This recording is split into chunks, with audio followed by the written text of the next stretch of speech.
ውድ የሀገሬ ልጆች ዛሬ የምናየው ስለ አመለካከት ነው። አመለካከት ከቀየርክ በውስጥ የማልቅ ዳይመንድ ያገኘ ማለት ነው። አመለካከታችሁን የቀየሩ ሰዎች ጸባያቸው ምንድን ነው? እኔ ምን ላድርግ የምትሉ ሰዎች ወይስ ደግሞ መቀየር ፈልጋችሁ መቀየር ያቅታችሁ ሰዎች፣ አመለካከት የቀየሩ ሰዎች ምን ያደርጋሉ? የፈለገ ነገር ይምጣ ወደኋላ አይመለከቱም፣ አይጸጸቱም።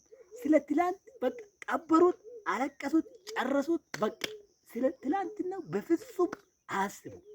ስለ ትላንት ለመማር ካሰቡ በስተቀር ስለ ትላንት አስበው ሰላማችሁን አያጡም፣ ደስታችሁን አይሸጡም፣ በቃ ኢነርጂያችሁን አይጨርሱም። ስለ ትላንት በፍጹም አያስቡም፣ አይጸጽቱም፣ ወደ አይምራቸው አይመጡም።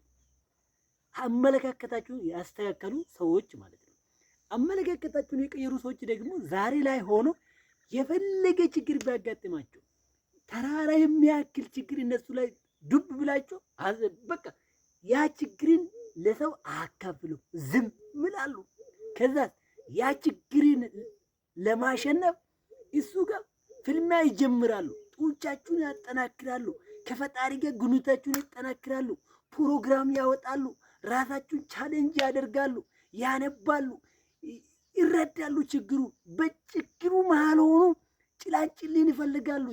ለማምለጥ አይፈሩም ችግሩን። ከዛ መሃል የፈጣሪን እርዳታ ይፈልጋሉ። ከዛ ለመውጣት ይጥራሉ። እጅ አይሰጡም ለሰው። በቃ ይህንን ተቸገርኩት፣ ይህንን ግራ ተጋቡ፣ ምን አይነት አማርሩም። ደስታ አድርጎ ይቀበላሉ። ፈጣሪ ምኑን ልሸልመኝ ነው ችግሩን ያመጣ ይላሉ። ከችግሩ እጅ አይሰጡም። አርቃሽ አይደሉም፣ ጀግኖች ናቸው። ችግር ውስጥ ሆኖ ጭላንጭልን ያያሉ። አመለካከታቸውን የቀየሩ ሰዎች ዛሬ ላይ ሆኖ ተሻግሮ ነገን ያያሉ። ነገ ምን እንደሚሆኑ ያውቃሉ። ያ ቦታ ለመድረስ ደግሞ በሂደት ውስጥ ወይ ደግሞ መስመር ላይ የፈለገ ፈተና ቢመጣ ወደ ኋላ አይመለሱም። ለማሸነፍ ብቻ እንደተዘጋጁ ራሳቸውን ያውቃሉ። በቃ ለማሸነፍ እንደሚያሸነፉ ሁሌ ለራሳቸው ይነግራሉ። በቃ እንደሚያሸንፉ ስለሚያውቁ እንዴት እንደሚያሸንፉ ተረድቶ ራሳቸውን ያጠናክራሉ ማለት ነው። የፈለገ ችግር ቢመጣ ግን ለችግር እጅ አይሰጡም። ችግር ለነሱ አመለካከት የቀየሩ ሰዎች ችግር ሀብታችሁ ነው። ችግር በረከታችሁ ነው። ችግር ለሌላ ማረማችሁ ነው። ራሳችሁን የሚገጽጹበት፣ ወደ ፈጣሪ የሚቀርቡበት ሌላ መንገድ፣ ሌላ አቅጣጫ፣ ሌላ ጸጋ፣ ሌላ ሀብት የማገኙበት መንገድ አድርጎ ያስባሉ። ችግር ያጋጥማችሁ ማለት ነው። ያጋጠማቸው ሰዎች አመለካከታችሁን በመቀየር ብቻ ማለት ነው። ሁለተኛ መጨረሻ ደግሞ እነሱ ይህንን የሚያስቡት ያ ቦታ መጨረሻ ላይ የሚደርሱት ግባችሁ ጋር ያሳኩ ሰዎችን ያያሉ። እነሱ እንደነሱ መሆን ይፈልጋሉ። አክት ያደርጋሉ። ለምን የፈለገ እንደውም ምንድን ነው የሚሉት ታላላቆች የጻፉት መጽሐፍ ምንድን ነው? በጣም ጉድ የተባለ በቃ ፊልም አክተሮች የኮሩጄ ነው ይላሉ። ኮፒ ያደረገ ነው ይላሉ። በጣም ጎበዝ የሚባለው ደግሞ የሰረቀ ነው የሚሉት ማለት ነው። ስለዚህ እነኚህ ሰዎች እነሱ ቀድሞ ያሳኩ እነሱ ያሳኩትን ያ ቦታ ለመድረስ እነሱን አካሄድ ይከታተላሉ። ቃለ መጠየቅ ይከታተላሉ። የእነሱ መጽሐፍ ያነባሉ። እነሱ ያጋጠመ ፈተናዎችም እነሱ ላይ ሲደርስ ደግሞ በዛ ልክ ይረዳሉ። ስለዚህ ውሏችሁን ያስተካክላሉ። እነሱ በሀሳባችሁ፣ በኑሯችሁ፣ በሁሉም ውሏችሁን ያስተካክላሉ። በፍጹም እነሱ ተስፋ የሚያስቀርጡ ታው ይሄን ለምን ትሰራለህ፣ አንተ ዝም ብለህ አትልፋ የሚሉ ተስፋ የቆረጡ ውስጣችሁ ሰላም የሌለ ራሳችሁ ማስተካከል ከነሱ ሰዎች እንደ ሽንት ቤት ከነሱ ይርቃሉ። ኢነርጂ ተስፋ ያሉ ውስጣችሁ ሰላም የሆነ ለነገ አሻግሮ የሚያስቡ ያ ሰዎች ጋር ግንኙነታችሁን ያስተካክላሉ። ከፈጣሪ ጋር ያሉ ግንኙነት ደግሞ የባሰ የጠነከረ ነው ማለት ነው። ከምንም በላይ ፈጣሪያችሁን በጣም ይፈራሉ። እነሱ በቃ የሚፈሩትም በዚህ ምድር ላይ ፈጣሪ ብቻ ነው።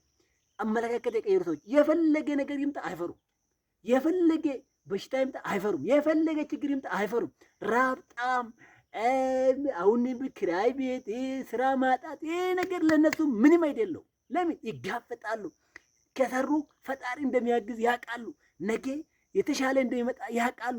ሁሉም ነገር ተጠራቅሞ በአንድ እንደሚቀብሩ ያውቃሉ። ለምን? አመለካከታቸውን ስለቀየሩ ብቻ ማለት ነው። ስለዚህ ሀብትም፣ ደስታም፣ ፍቅርም ሁሉ ነገር ተደብቆ ተፈስፍቶ ያለው አመለካከት ውስጥ ነው። ወንድሜ ልንገር፣ እህቴ ልንገር፣ ውድ የሀገሬ ልጆች አመለካከታችሁን ከቀየርክ በራሴ ደስታ ታገኛለህ። ማንም ደስታ አላንተ አይሰጥም። ብር ላንተ ደስታ አይሰጥም። የፈለክ ነገር ብታደርግ አይሰጥም። በራስ እጅ ግን በራስ አመለካከት ግን ደስታ መፍጠር ትችላለህ። አመለካከት ነው ዋና ትልቁ ነገር እሱ ስለሆነ ማለት ነው። ስለዚህ አመለካከታችሁን ቀይሩት። አመለካከትን ቀየርክ ማለት የማያልቅ ለሁሉም ለዓለም የሚበረከት ሀብት አገኘ ማለት ነው። ለአንተ ተርፎ ለሌላ በረከት የሚሆን አገኘ ማለት ነው። ስለዚህ አመለካከታችሁን ቀይሩት። ፈጣሪ ደግሞ አመለካከታችሁን እንድትቀይሩ ይርዳችሁ። ድሪም የምትባል ህልም የምትባል ዩቱብ ሰብስክራይብ በማድረግ አበረታቱኝ። እጅግ አድርጌ ወዳችኋለሁ። ታንኪዩ